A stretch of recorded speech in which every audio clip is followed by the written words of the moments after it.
but most people don't have your skin. And that's the thing. That's why I'm glad you're being empathetic, because the last show we were talking about how you won't close your DMs. And I'm like, close your DMs. And you're like, no, I want to know. I want to know who the anonymous accounts are who are saying this stuff. I have security protocols like anybody in my profile here. I'll just tell a little story here. I had somebody dox me. Person is upset because of something I said on the show. They decide to dox me.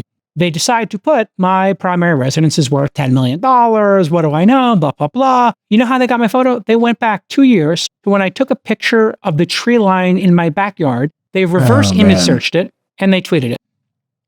This is on July 4th weekend. I looked the guy up. I Google search him because I have security protocols. So now I got to get the security company involved to find out if this person's going to jump my fence. Right. Okay. I finally got on LinkedIn. I look at the company. Hey, that company looks very familiar to me. I click the company. I know the CEO who we work for. This Week in Startups is brought to you by PrizePicks. Run your game. The best place to get real money action while watching your favorite sports. Download the app today and use code TWIST to get $50 instantly after you play your first $5 lineup. Lemon.io. Hire pre-vetted remote developers. Get 15% off your first 4 weeks of developer time at lemon.io/twist. And Vanta. Compliance and security shouldn't be a deal breaker for startups to win new business. Vanta makes it easy for companies to get a SOC 2 report fast. Twist listeners can get $1,000 off for a limited time at vanta.com/twist. Hey, everybody. Welcome back to This Week in Startups. We taped on Sunday because I'm going to be traveling. I'm going to be in Japan doing a little skiing, last minute trip for a couple days. But I will be recording the show. We might have to change the times a little bit because I'm 10, 12, 14 hours ahead of when we normally do it. But fear not, we will keep you updated. And with me again, my amazing co-host, partner in crime, Alex Wilhelm. How are you doing, sir? Happy Sunday. I'm doing fantastically. I love working on a Sunday because I feel ahead for the week. And the good news for you and I is there's actually a lot to talk about. I was a little worried. Start of the year, Sunday show. Is it going to be a lot of us telling jokes? But no, lots of news. I just want to say buckle up because it's going to be nuts this year. I'm just letting everybody know right now. The inside track is it's going to be chaotic in 2025, which means we got a lot to talk about. Yes. A lot of change is going to happen. And one of the changes I asked Alex to do somewhat last minute was to start sharing our docket publicly with you, our amazing audience, and then to just really show you behind the curtains what we're going to talk about 6 or 12 hours in front of the show, which is when Alex gets working on this. thisweekinstartups.com/docket. thisweekinstartups.com/docket will redirect you to a Notion page. Shout out to our sponsor and partner, Notion, which is where we keep the show notes. And you'll see him building the docket in real time. And what that'll do is you'll get to follow along as we talk about these topics. If you're an insider, you'll get smarter. And what my big hope, Alex, is that you all will be engaged as producers. We did a really interesting thing in the first couple of years of the show. I was figuring out what the business model would be to pay for the team. Yeah. And we had this concept of anybody could be a producer of This Week in Startups. And I had cribbed that from Adam Curry, who was doing that on his No Agenda podcast at the time. And I wound up canning that because we had so much advertising. I didn't need the money. And I thought, I'll just go with ads. But the one thing that I think Adam Curry and John Dvorak, what they got right was they have such an engaged audience. I forgot about No Agenda for a couple of years. And then I started listening to it again. And it's actually quite good. And what I love about what John Dvorak, who I grew up on, he used to write for PC Magazine, which was a print magazine about PCs. And I always idolized John Dvorak, Jim Seymour, all the guys who wrote these columns because I was obsessed with PCs in the 80s. And my dream was to someday be a columnist in PC Magazine. And of course, Adam Curry was, hey, it's Adam Curry. You're watching the he was a VJ. And I was like, well, that's a pretty cool gig too. So I love both of those guys. They're like probably a decade or two ahead of me in careers. And I just thought they were great broadcasters and writers. Putting all that aside, they've got such an activated audience and they do something called value for value. So you can provide value to them by writing show notes or suggesting stories or making album art. And then, or you can make a donation and then they shout you out on the air. I'm not planning on doing that. But what I think is really interesting is that they just take the top 100 people who love the show, like the 0.01% or the 0.1%, whatever it is, and they've really engaged them. So that's what I'm hoping to do is take the Noti gang, who have notifications turned on, and just activate you in helping us build the docket because, hey, you might see us make a mistake or you might, in the notes, or you might ask ChatGPT something and have a great question for us. So instead of waiting for on air to do that or your letters to the editor after the show is published, well, why not show you the docket ahead of time?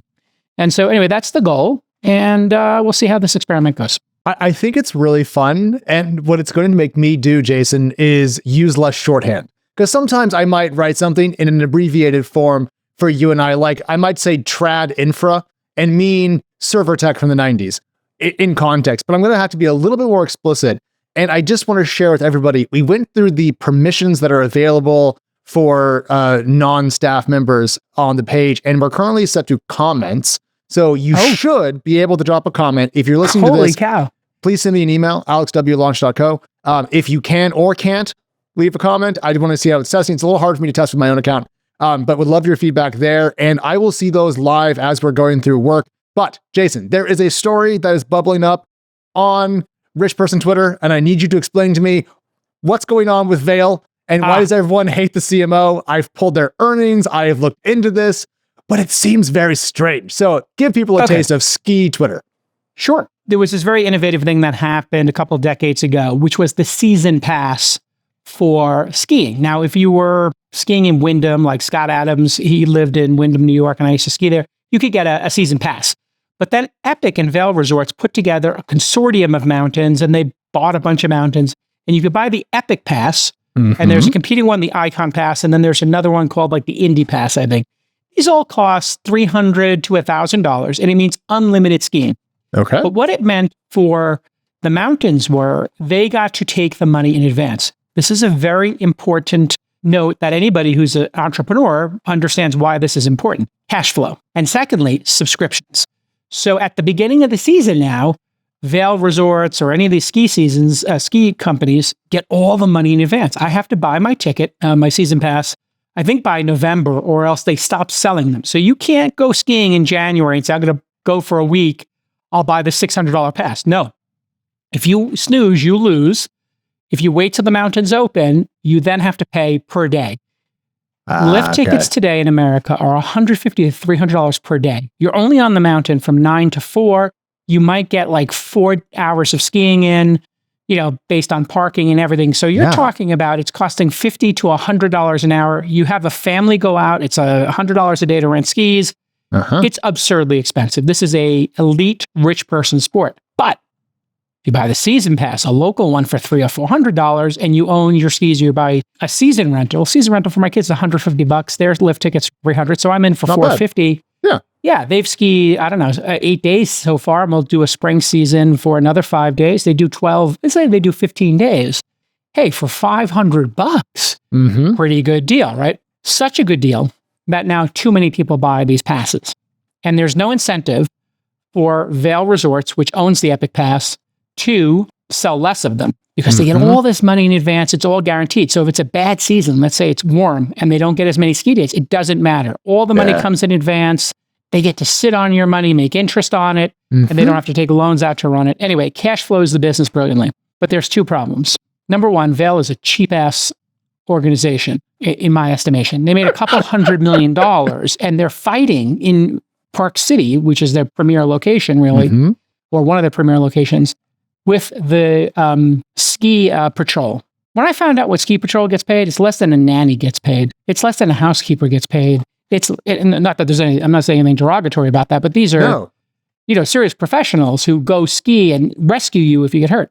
$23 an hour they get paid. They're asking for $25. This cheap Vail Resort, which has hired, according to what I've read online, the chief marketing officer from Comcast, which is one of the most hated organizations for trying to unsubscribe, and just known for terrible customer support. So Vail has the worst. Vail Resorts, which run Epic Pass, has the worst customer support, and then they're at war with the people who run the mountain. The lines were extremely long to get up the lift. The line should move briskly. And why were the lines long? They oversold Epic Passes like they always do. It's a holiday, and they had to shut down multiple lifts because they didn't have their ski patrol. Not having ski patrol is like not having your ambulance corps. So look at this chaos. People are furious. I think there's going to be many lawsuits. Anyway, none of this matters. Well, it's all a 1%er problem, but there's a lot of startup lessons in this insanity. Good ones and bad. The Epic Pass was like unlimited skiing. So I've skied 17 days. Now I go out for an hour and a half, but I couldn't do what I do, which is skiing for an hour and a half a day, if I had to pay $200 or $300 a day, because it just wouldn't make economic sense to do 6 runs for $300. But if I can buy a pass, and if I go out for an hour or two and it starts raining or it's too windy, I can just come home. Yeah. Let's talk about PrizePicks. It's the best way to get real money action while watching your favorite game, which for me is the Knickerbockers. Yes, my New York Knicks.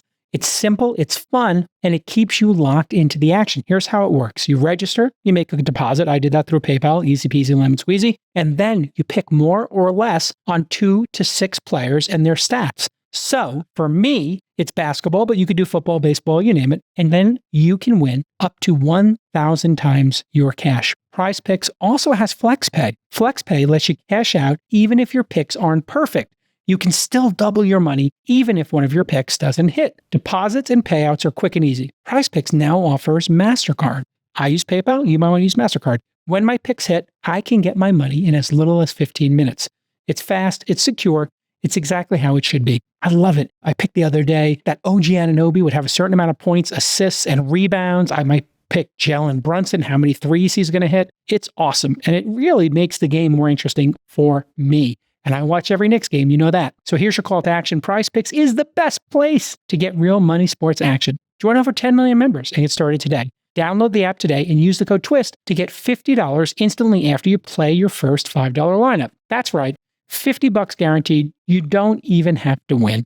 PrizePicks, run your game. Anyway, long story short, incredibly innovative to do the Epic Pass, incredibly cheap. This is a terrible organization that is run horribly. Yeah. They are cheapskates. They have horrible food on the mountains, horrible parking. They treat their staff terrible. And it's kind of like Comcast was for cable modems for some period of time where everybody hated them. Yes. Or Verizon or the Wall Street Journal trying to cancel your subscription. Just a very non-customer centric organization, but that has an incredible value prop. So I'll leave it at that. I'll throw this in because I saw this before I saw your tweet about it. And I was like, okay, this is funny to me. I grew up snowboarding. I grew up in Oregon near my bachelor. I've been to Beaver Creek. I love the mountains. Hell yeah. And then I looked up their earnings and I was kind of curious. I'm like, are these companies struggling financially? Is this actually a burden on them? And the answer was no. They paid a $2.22 per share cash dividend, bought 20 million of their shares back last quarter, and they're expecting to have total reported EBITDA in the current fiscal year, Jason, of about $900 million.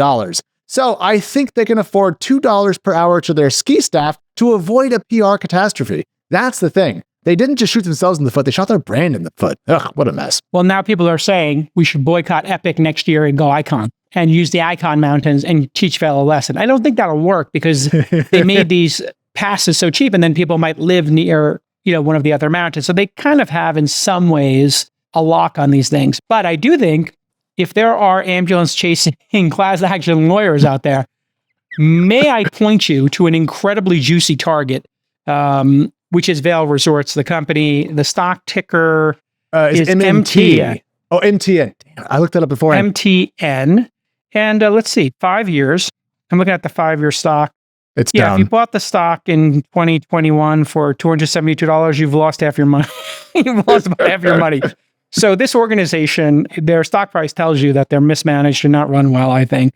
Yes. And they probably should, there should be some stock shareholder lawsuits here just based on the just utter incompetence of this. There should be a no vote. And listen, I have an Epic Pass for, 6-7 years and I love it.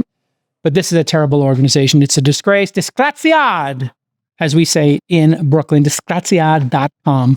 I own the domain Disgraziad, and I am going to redirect it. I don't even know how to spell that word, but you should redirect it to Vail's IR page. Well, it used to be that Disgraziad, DISGRAZIAD.com. I redirected it to Jake Paul after the Jake Paul Tyson match, which I thought was a fraud. A literal fraud. I don't know if I'm correct or not, but I'm going to take disgraziad.com, disgrace. And I am Jake Paul, you're off the hook. Vail Resorts, you're on the clock.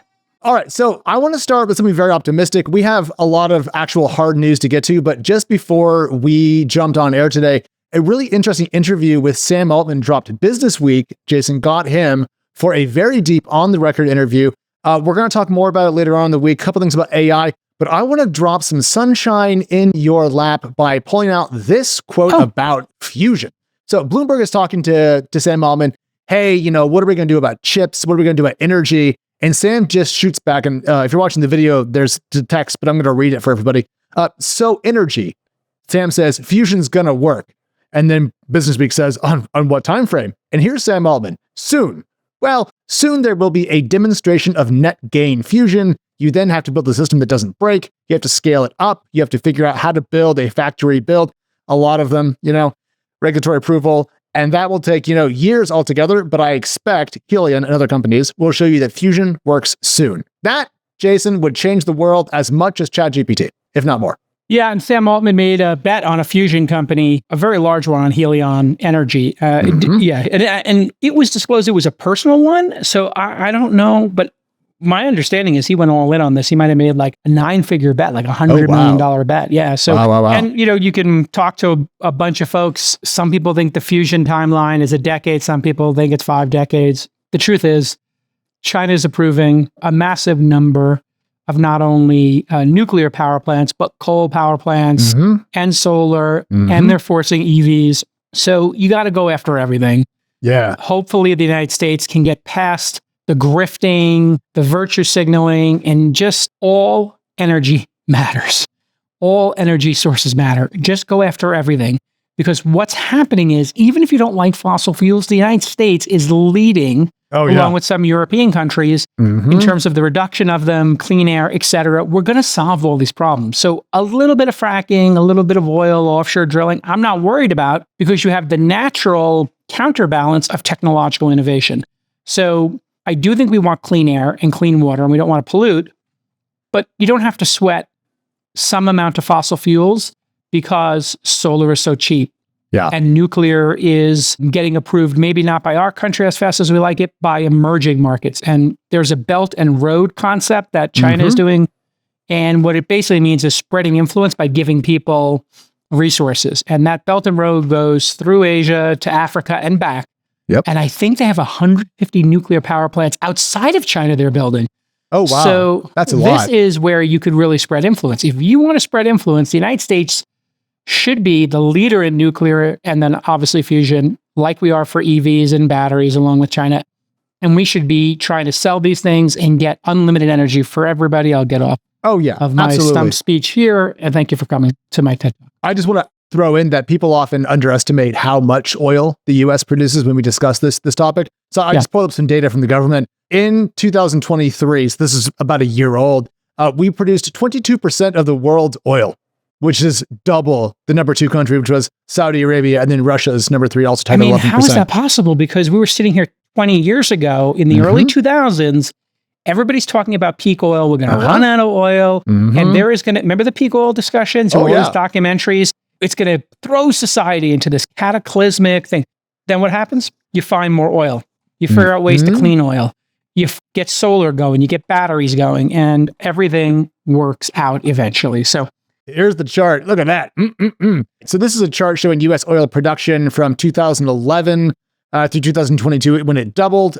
Going back to the 1900s, we produced very little oil. It peaked originally in the early 70s and then declined through 2010 roughly, and then shot up to all-time record highs in the last couple of years. Shale oil, fracking, offshore drilling, better technologies, deeper wells, pick your poison. But the point is the U.S. is on top of a thing that we didn't really want to be on top of, but lights need to turn on, as Jason's Christmas tree once again points out to us today.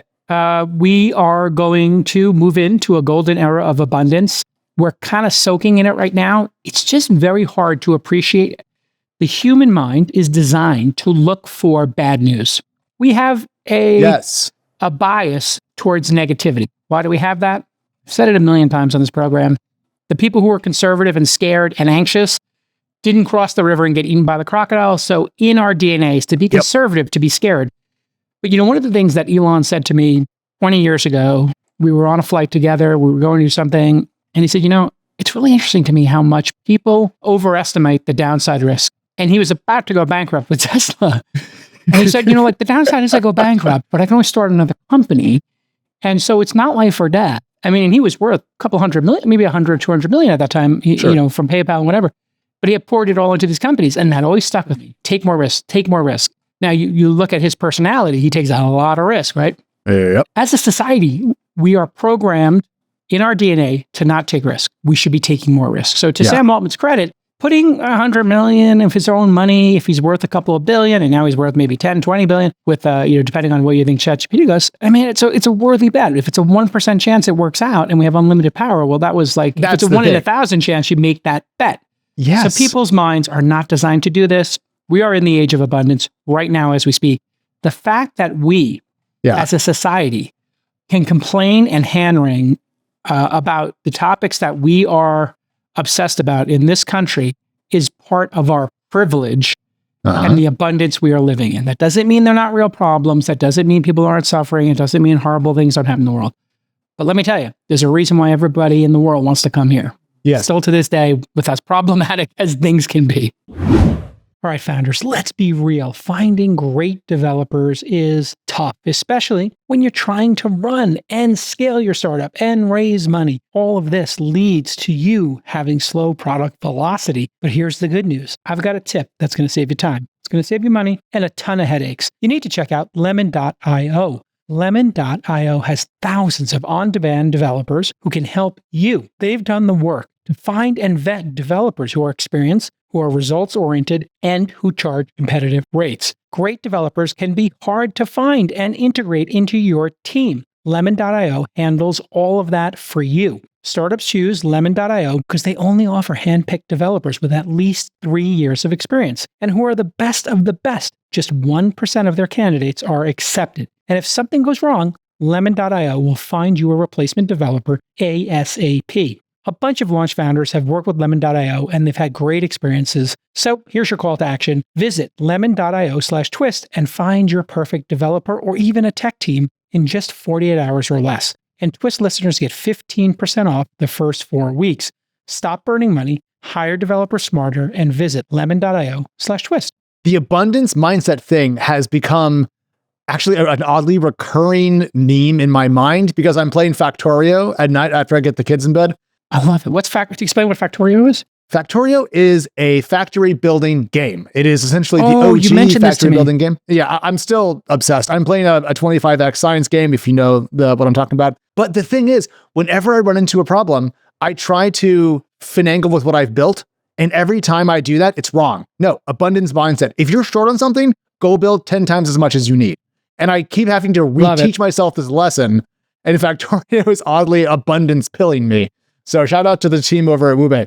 All right, Jason, so lots to talk about today. We have AI taking on the healthcare task world. We have startup shutdowns, UPS and how to handle rural deliveries, the ups and downs of online engagement via a chef in San Francisco. Where do you want to start? You know what? I think the Royal Khanna one dovetails with what we were just talking about. So maybe this lady will make you pick next.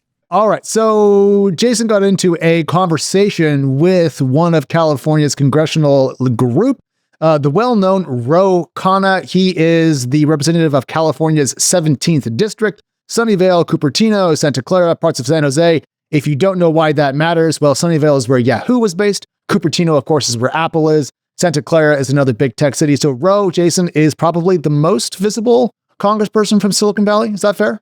I would say so. And he is a friend of the All In Pod, where we talk about politics a whole lot. Mm-hmm. And he spoke at one of our events. I think it was 2 years ago. He did the All In Summit, and I think incredibly highly of him. He's on the left, but he's kind of a centrist, and he's very common sense, and he's focused on what matters. And so he started talking about UPS closing facilities. And this caught my attention because we're $36 trillion in debt as a country. Mm-hmm. And he says in this tweet, UPS plans to close around 200 US facilities, including in places like somewhere in Iowa. This will hurt rural businesses.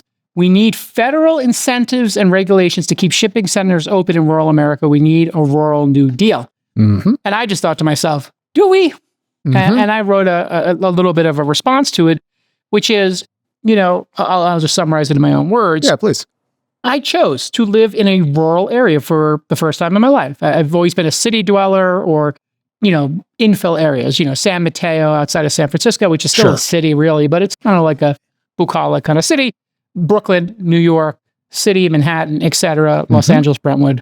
But now I live on a ranch in Austin, which is about 30 minutes outside of the city center. And the trade-off you make when you move outside the city center is you get less services, but you get more land.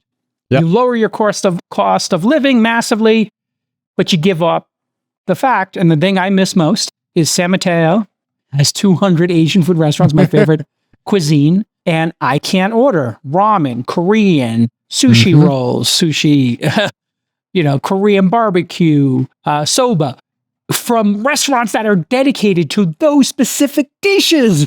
Yes. And I can't get them to my house in 20 to 40 minutes.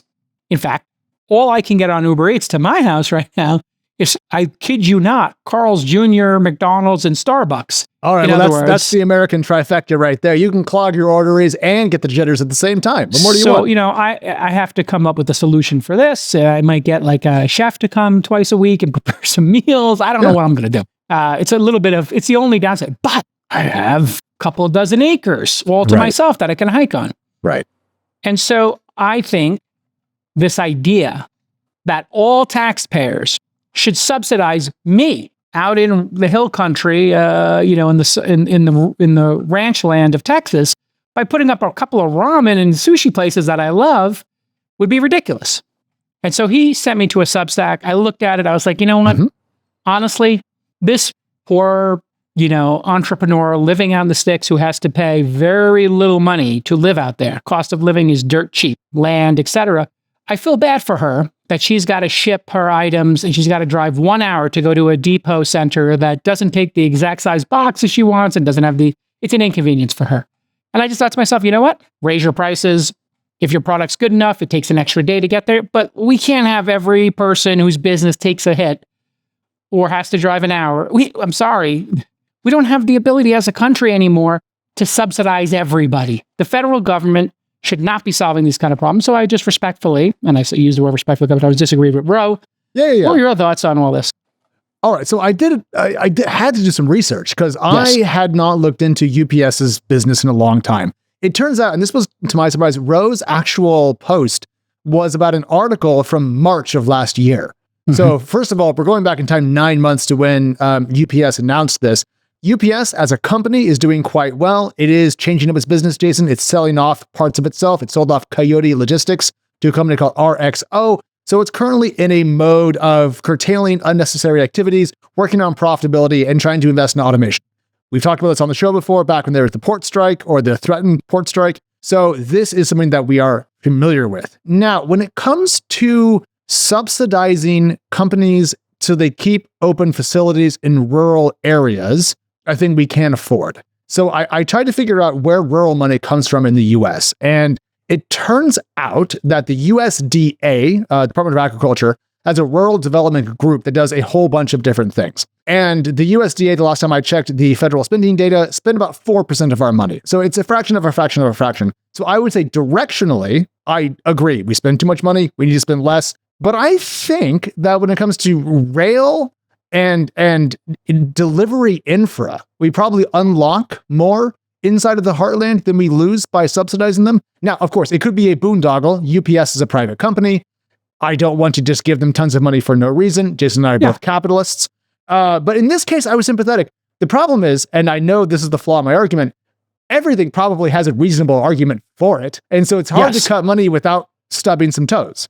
If this was a profitable endeavor for UPS, they would not be retreating to a smaller number of centers. Yes. So if they thought there was a business opportunity, they would do that. And this area is serviced by USPS, the United States Postal Service, which is already subsidized. I mean, I think we lose a lot of money on that already, but that's not as good for, maybe they don't do fast enough shipping. The free market will sort all this out. It is not the government's role to be in there picking winners and losers and subsidizing. It's the free markets. And Amazon is doing drone delivery, which means they can eventually do drone pickup. True. There are self-driving cars coming, and there are self-driving trucks coming. So Amazon and Zoox will be picking up all this rural stuff in a truck that has no humans in it, and they'll be doing it for half the cost that UPS is right now. And UPS is not the leading shipping company, is it?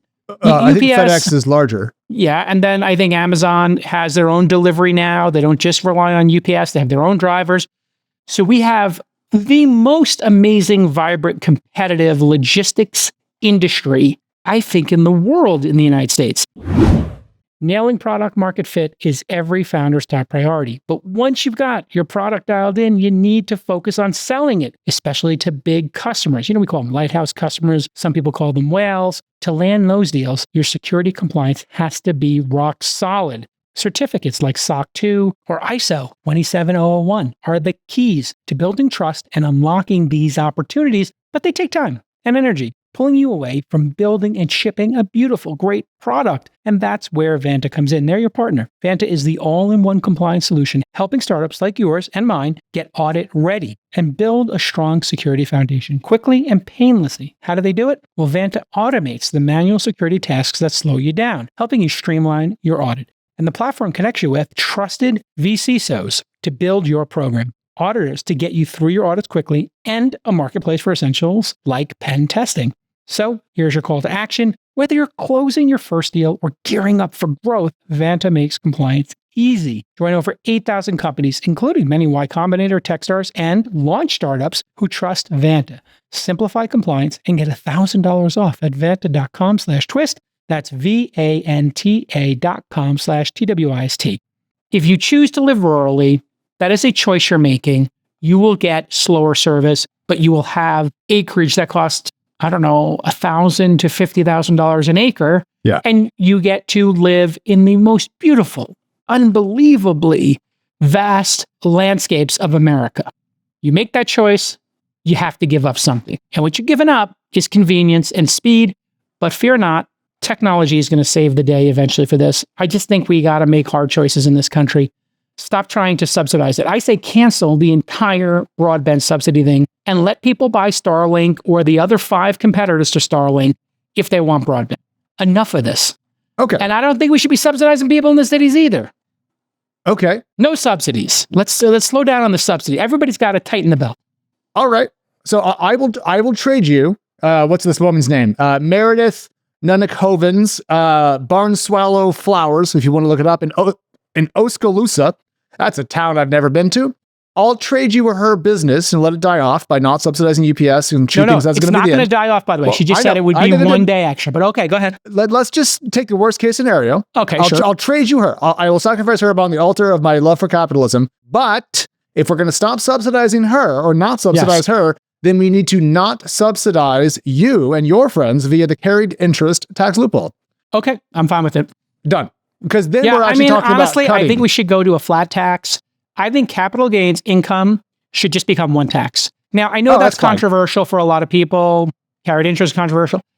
I think simplifying it, we get so many gains that it would be worth it. Yeah.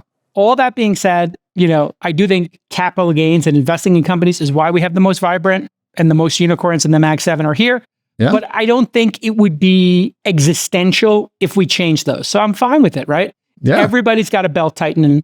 If we want to get 36 trillion in debt down to 25. Can I gently push 15? You on this stuff? I have a question for you. Okay. Please. So going through this story, just prepping for our show today, one of the reasons why I love this job, Jason, is whenever we broach a new topic, I have to go out and learn things. So I get to go out and just poke around.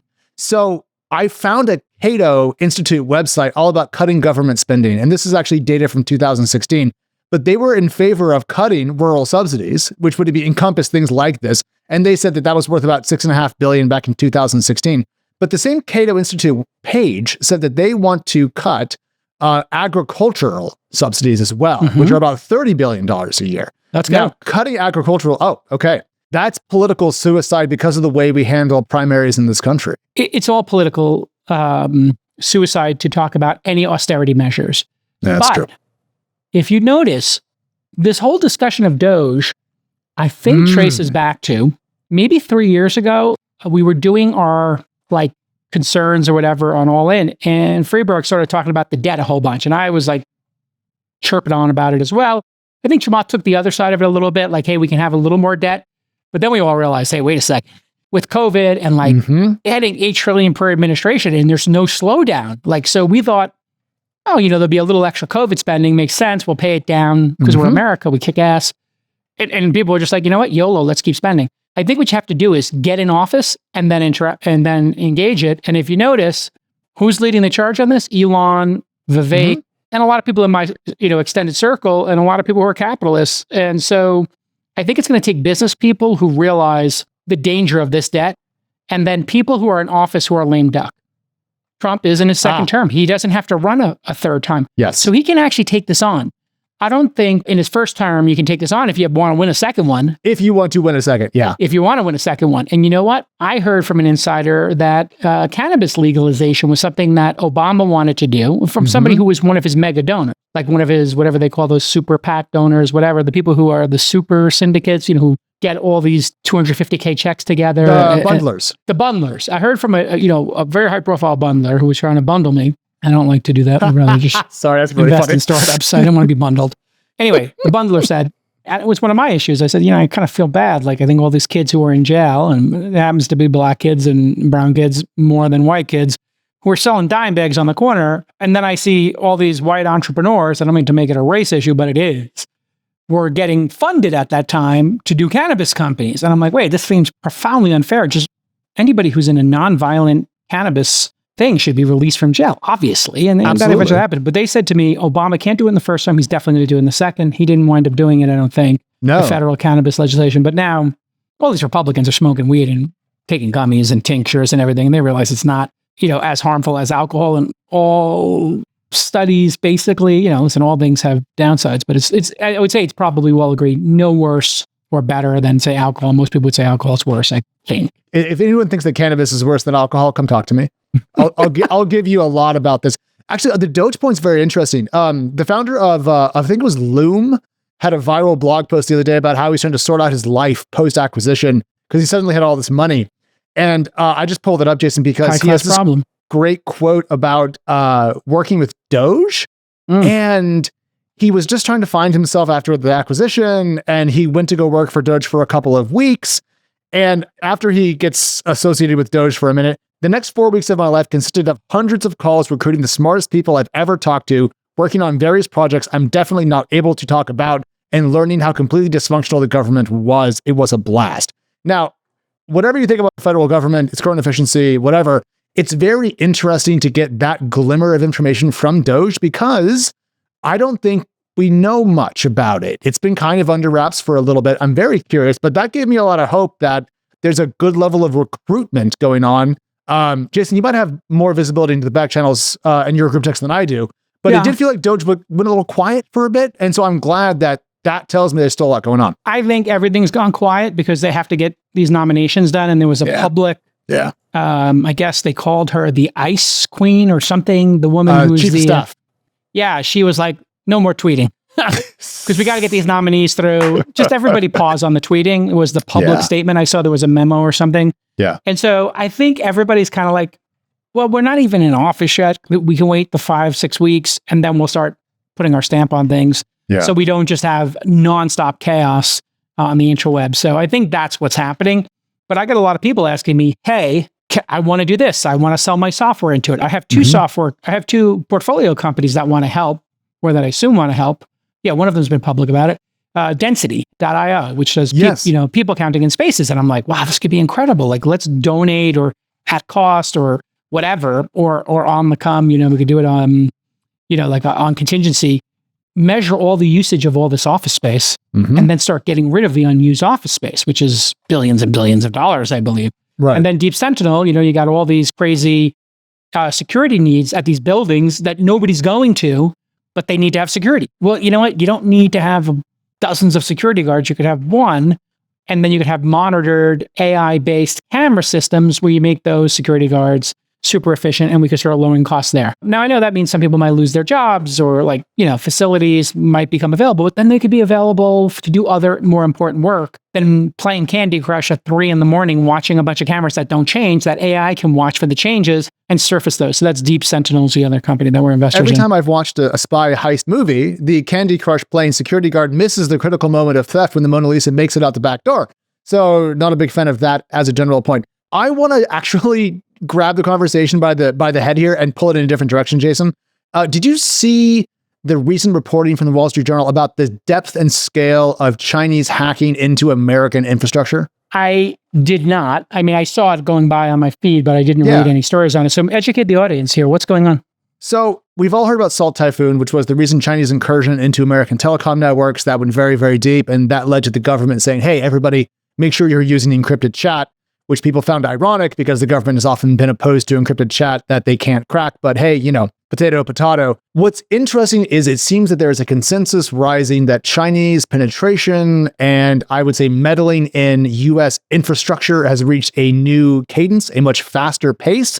And it's very, very dangerous. And Jason, to put this into geopolitical context, the expectation is that if China was to invade Taiwan to try to take it over, they not only want to block US communications and activity, but also cause mayhem domestically to throw the US people off their game. So disrupting cell phone networks, water, that sort of thing. It's all actually incredibly scary. And reading through this piece, I was just kind of angry because it seems that given US's technology primacy in the world, that we should be better off. And so I just was kind of sitting here going, what can we do? And then I remembered, ironically, the launch of healthcare.gov, which was a flop. So when Obamacare came out, they had a website where you could go on and get a plan, and they launched it, and it didn't, it failed. And then they did bring in a bunch of nerds, our friends, to fix it. I think we need something akin to a cybersecurity Doge project. Like, what if we got all of the smart cyber kids 6 months, pay them nothing, give them a gold star? Because I think Doge has made going to the government, if you're a technology person, politically okay or like socially acceptable and maybe even encouraged. I think we need a cybersecurity Doge movement because we are not ready for jack right now. Seems like a great idea to me. It seems like something we need to focus on. I mean, it's pretty obvious that we're getting hacked pretty heavily. And we should totally do a Manhattan Project on that. And you got to make systems that are redundant. I think one of the great things about the United States is when you have 50 different states, we talked about this over and over again. Yeah. We're kind of like South America or the EU in some ways, the United States, more than we are, France or Germany or Canada. Where we do have like a pretty disparate operating system going on here, an experiment. We really, if you want to take down the entire grid in America, you're going to need to attack a lot of different pieces of it. True. So in some ways, that's a feature, right? It's just, there's not a lot of surface area to take down the entire grid. So single points of failure, there aren't many, but where they are, we should be more and more vigilant. And this is where technology comes in. I was mentioning Deep Sentinel and Density.io. Both of these rely on AI and sensors. Cameras, more advanced types of sensors. Plus we have drones and all kinds of other things. This is going to be unbelievably effective to put sensors around reservoirs and fly drones automatically 24 hours a day. Or those, robots. Remember we had the dog-like robot that was $1,600. We take that dog company, which I want to have them on the pod, and you release 10 of those dogs into the wilderness. Robotics. You release 10 of those around, some water basin or reservoir to just run around. And then you fly a drone every hour and you put up some sensors.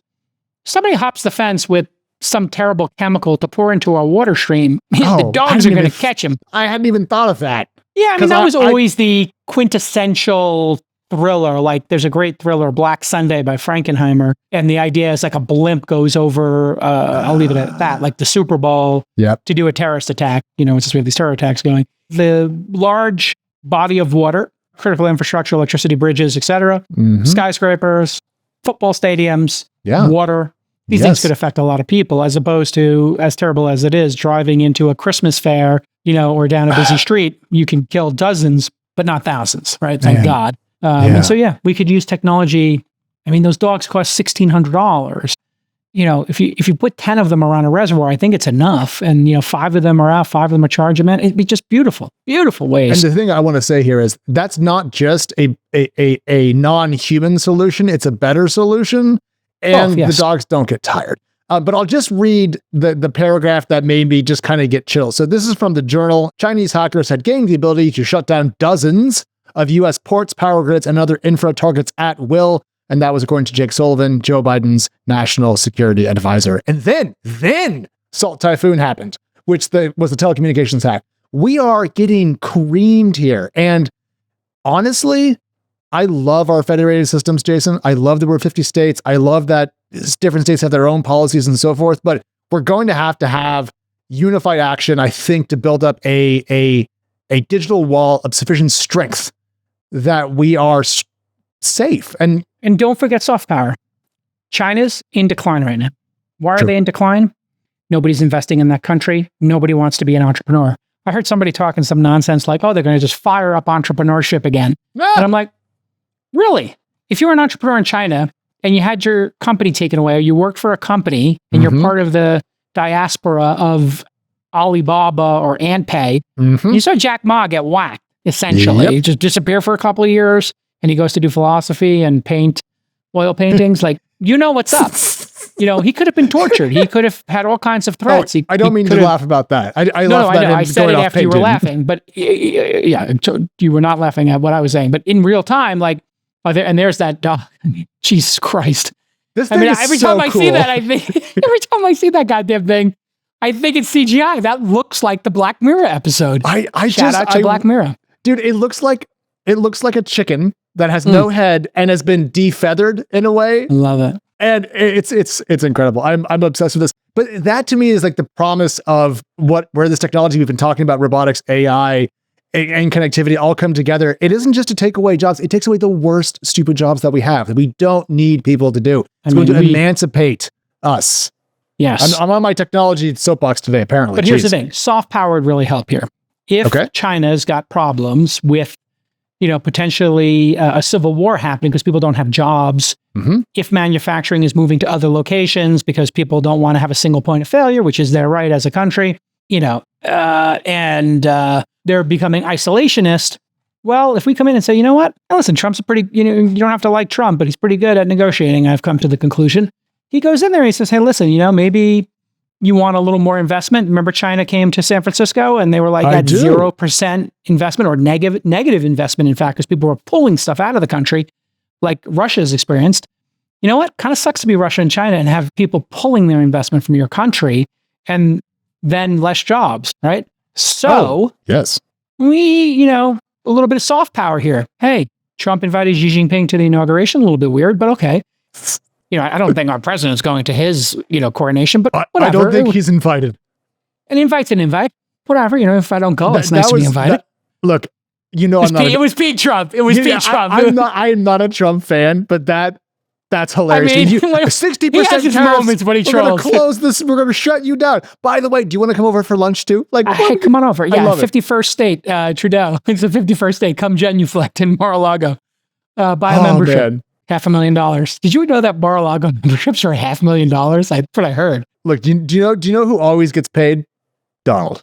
The Don gets paid. Yeah. So anyway, it would be kind of great to go do that soft power thing again with China. And then you can say, hey, listen, we're going to get investment going here, a little private equity, a little bit of IPOs. Hey, we'll work with you on the TikTok divestiture, whatever it is. Yeah.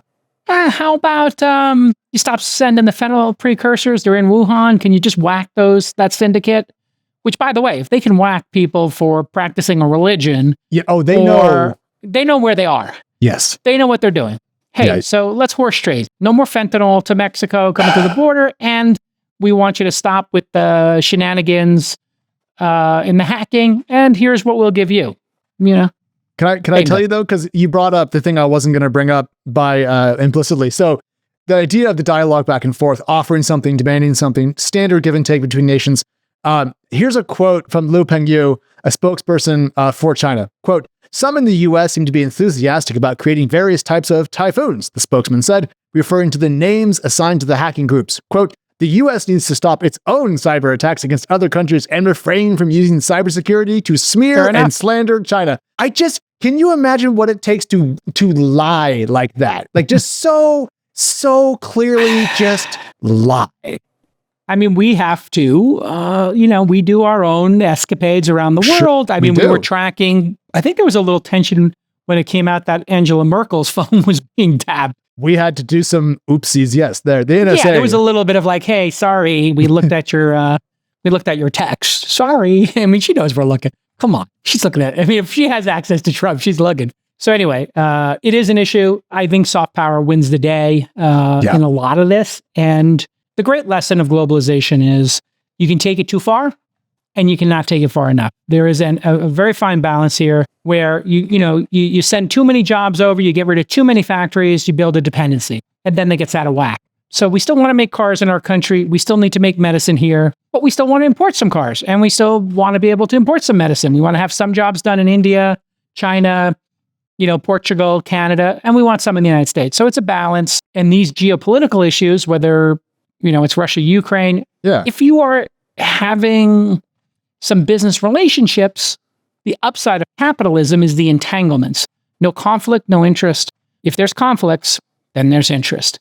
If we get rid of all the conflicts with China, well, then, they can roll into Taiwan and we can roll into another place. And, there's no business person saying, hey, we're Apple. If we get into a fight, you're going to lose all the jobs building iPhones. And, Americans are going to have to pay $3,000 an iPhone or not be able to upgrade them as fast. It's going to suck for everybody. There's a lot to lose here. I think the iPhone could be the number one reason.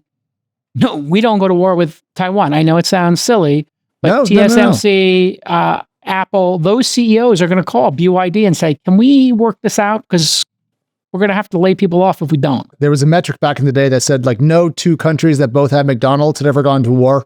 The point being that if you're part of the global economy, you don't. That didn't end up lasting forever, but it's a good point. It was a Thomas Friedman quote. It was a great, memorable quote. Yeah, I believe it was Thomas Friedman. Yeah. I used to read Thomas Friedman back in the day. I read Hot, Flat, and Crowded back in the day. I'm very hopeful that you're right. I really do. But I'm going to be curious to see, going back to our discussion about what we can afford and what we cannot, where we are willing to subsidize to maintain domestic production and where we are willing to not subsidize to not have domestic production, because we ended up so dependent on China because it was the cheapest, most free market way to get stuff built. And if we don't want that to be 100%, then we're going to need to make a decision about where to spend. But let's put all that aside, Jason, and let's talk about something that was on your mind, which was apparently a dust up in the San Francisco foodie Instagram TikTok world. This was a very interesting story, and I have all the clips and quotes, but I'm curious, first of all, why did this catch your eye? I think there's something very interesting going on right now, which is the power of influencers is so great that you can destroy a local business or you can make a local business. Mm-hmm. And TikTok is kind of the new nerve center for this. Yes. Yelp, sure, people had complaints, with the reviews and everything, but there's something about TikTok and its virality that there is too much influence from influencers in some cases. And then sometimes chefs want to stand up for themselves. It can get messy. And I just think it's a sign of what's to come, which is the human brain is not meant to take on 1 million people, 1,000 people at once. The first time I really saw this happen was my friend Josh Harris from We Live in Public, when he started producing himself with cameras everywhere, 24 hours a day. You can go look at this award-winning documentary. I'm in it if you want to see a younger, chubbier Jake Al. We Live in Public by Anya Timon. It won Sundance. I'm in the film. I was kind of the narrator because I was Josh Harris's best friend at the time, or one of his best friends. The human brain can only take so much negativity directed at it. There was this also thing with Gawker in the aughts, has Jessica landed? This seemingly... I was on Twitter that day, yeah. Yeah, there's this good person.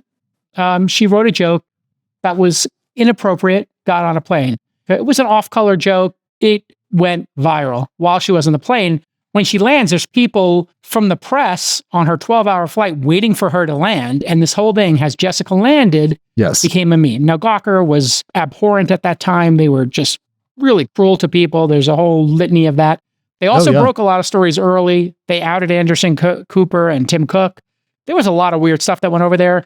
This was one of the horrific things where this poor person was kind of destroyed. I think they made a documentary out of it, actually, or some other kind of thing between the writer and the woman, Jessica. This kerfluffle that we're seeing here is indicative of the lack of empathy that happens in social media, but it has gotten extremely, extremely from those days, it might be tens of thousands of people. Now it's hundreds of thousands, millions. The stakes are much higher now. Okay. And it happens much faster. Let's just talk about the story. Okay, so to give a little context, there's a guy named Jeffrey Lee, and written up by local media as, quote, the creative force behind a restaurant called Ju Ni.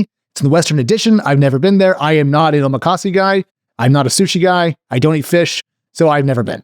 But It's fantastic. I've been.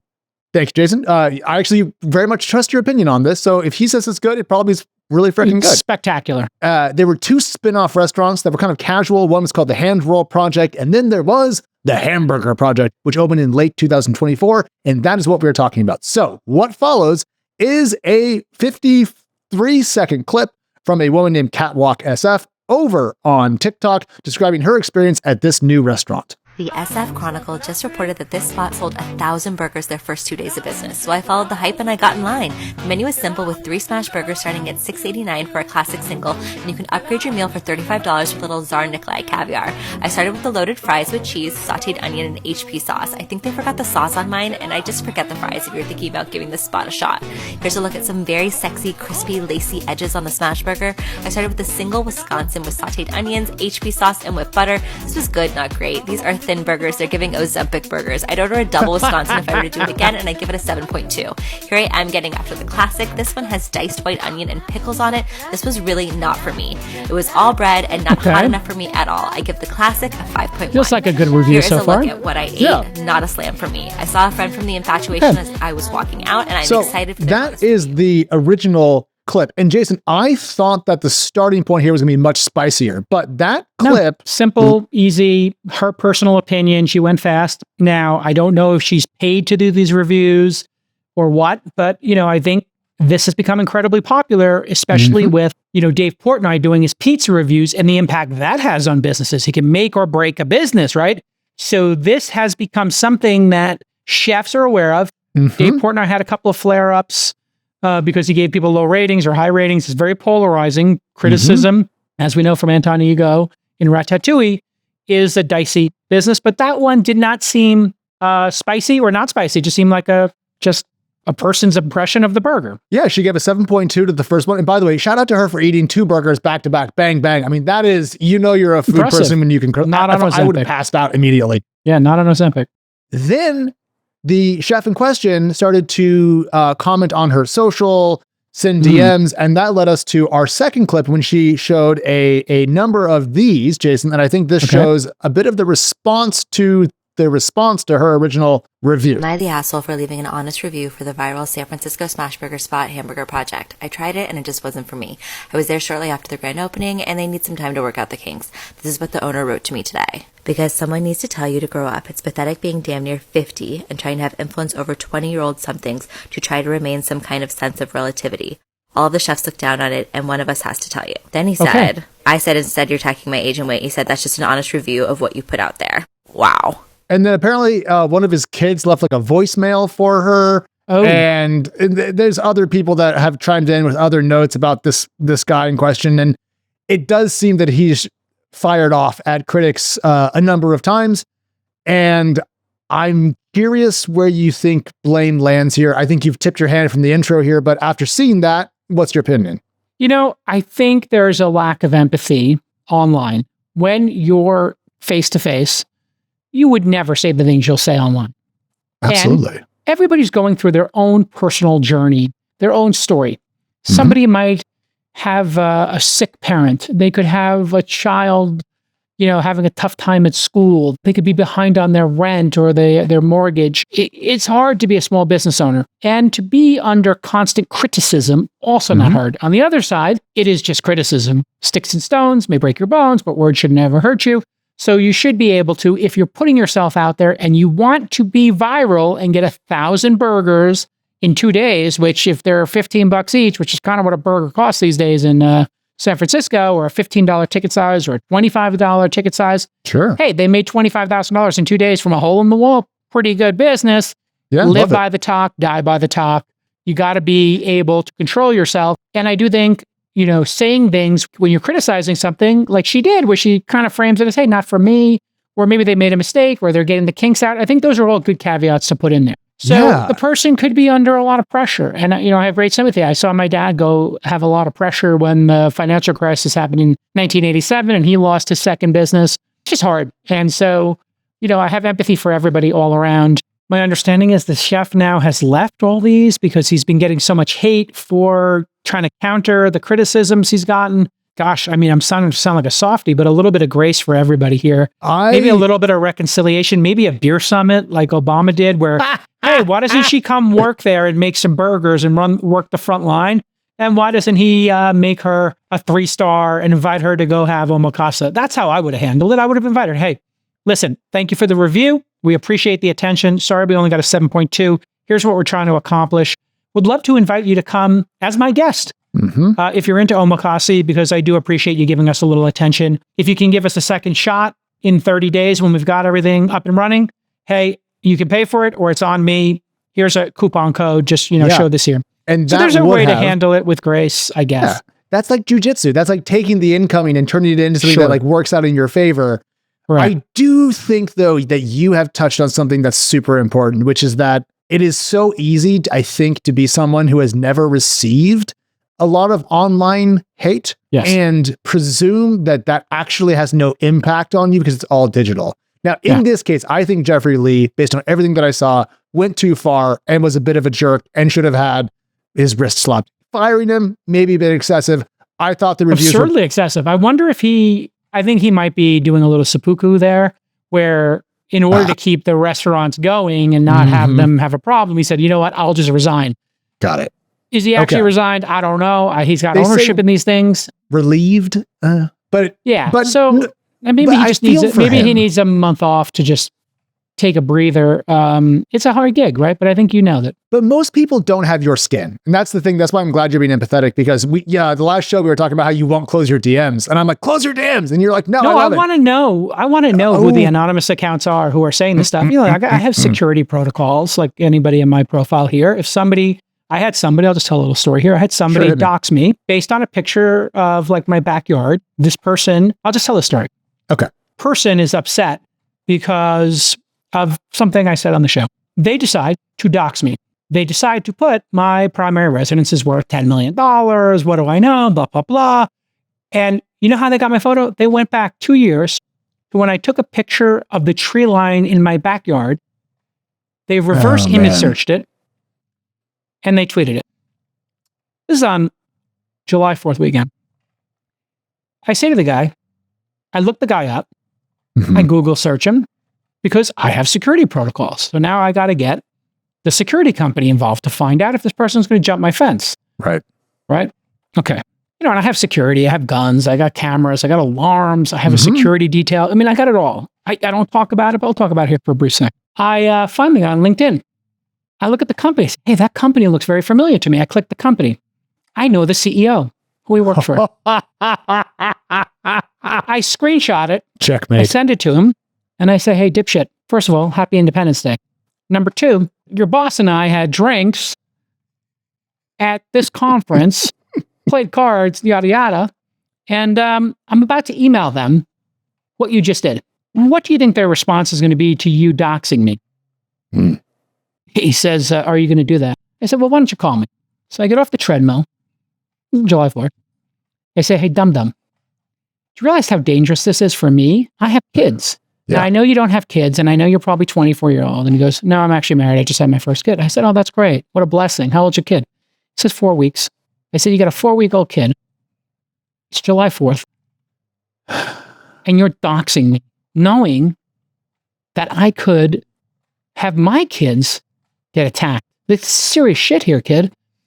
And I said, so you're married? I said, I tell you what, go talk to your wife. Tell her what you did. And ask her what she thinks is the best thing for you to do. I get an apology letter from him with his wife CC. Yeah, you think? And I said, consider it lesson learned, water under the bridge. I wish you great success with your 4-year-old. I encourage you to have more kids. They're a blessing. And next time I see your boss, I'll tell them what an amazing individual you are. And I won't ever mention this again. The wife replies back, thank you, Jacob. By the way, he's one of your biggest fans. And I just think, and I'm like, what? Yeah. Okay. So I was with you until that last sentence. Now I'm perplexed. Well, I'm bringing it back to grace. All right. Hit me. I think sometimes people will lose their logic, etc., when they're online too much. And this goes back to We Live in Public. Yeah. You watch the We Live in Public show, And you see people lose their minds when they're online too much. They say things that are over the line. And the empathy, I wrote a blog post at the end, like 2 decades ago called The End of Empathy. I think Mike syndicated on TechCrunch at some point. And I just said, listen, the end of empathy is here. You got to really remember there are humans on the other side of this, and they all got their own stories. Now, this sounds crazy for me because I'm a full contact guy. But the reason I tell you this is, as full contact as I am, I always think about the humanity of individuals. What are they going through? I just think, what's my worst day? And then I double it and say, what if that person is going through that? And I just put myself in their shoes, right? And it's a Christian thing. I grew up Catholic. Yeah. It was drilled into me, turn the other cheek, do unto others, all these great principles that Christ, and I'm not a religious person. Yeah. Spiritual, not religious. But Christ had some pretty darn good concepts and ideas, whether he's a historical figure or he is the Son of God, wherever you want to put him on the spectrum. If he was a fictional character, like Batman, got some good ideas. So you don't have to be religious to take some of those ideas to heart. As we go into the new year, in a contentious time, I brought this story up because I just want everybody to think about the humanity on the other end. And that's why I tweet the DMs I get that sometimes say horrible things about people. Because I always want people to remember there's a human being on the other side. And every time I tweet those, I get 100 other DMs with people saying the nicest, kindest things to me. I saw you got those 8 DMs. Yeah. You tweeted them. I want to let you know, hey, here's a story of how you had a positive impact on my life, etc. And be kind to each other. I think that's where we could end the show. I want to get your take on everything I said. Yeah, one tiny little thing about this, because I do not have to have security. I do not have to do a lot of things that you do. And I honestly don't think that I aspire to what it would require to have the need for that. Because you and I are a little bit different in a couple of ways. But I do have a very private spouse who works in healthcare. And that means she has a lot of patient contact, which means she has very different privacy rules than I do. Yeah. And she's always giving me a hard time. Like, don't post that, don't post that. Yeah. I almost can't post pictures at all because she's so worried about what's in the background and what people, and I've always been kind of like, it's not that big of a deal. Yeah.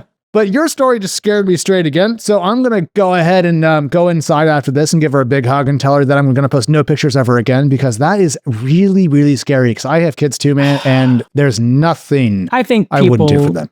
I think people are overall great human beings. True. And even when they have a bad day, I still think they're great human beings. Like this kid who was in this finance company, I think actually he's a good kid who had a bad day. Yeah. And if we're all going to get judged on our worst 10 moments in our life, we're all going to fail. And we're all going to fail pretty equally, I think. Yeah. On average. So when somebody screws up like the chef or the kid in private finance, or maybe I said something spicy about a CEO, and maybe it was a little too personal and it upset them. Like whenever this stuff happens, I just always think, just dial it back. And I always try to be judicious when I say stuff now. Forget the beer summit between the woman and the chef. We need to beer summit you and Palmer Luckey to quash that beef, because I feel like it's living over your shoulder. Well, no, it's just only because people keep riling it up. They keep riling it up. Would I have said the things as spicy as I said them 10 years ago? No. Could the press have been wrong in that instance and I was commenting on stuff that's wrong? It is quite possible. If it is, I totally apologize for it, All right, but let's leave on this beautiful positive note. Okay. And I'll just say this. Don't forget, everybody, Jason will be on a different country for a bit. So the next show will be on Wednesday. It's going to be in the morning if you're here in the US. So you will get to see me before I've had my 7th cup of coffee. So welcome. You've never seen that before, everybody. We found the only time that was kind of okay for both of our schedules and y'all. So we're doing our best to make sure that we're bringing you the Twist love. So shoot us some notes. We will be on YouTube then. But Jason, fly safe in the meantime and have fun skiing. All right, my brother. I just want to say, going into the new year, what an amazing job you've done. Oh, thanks, man. All right. Everybody, this has been Twist. He's x.com/Jason. I'm x.com/Alex. We're back on Wednesday morning. Fly safe. We'll see you then. Toodles. Bye-bye.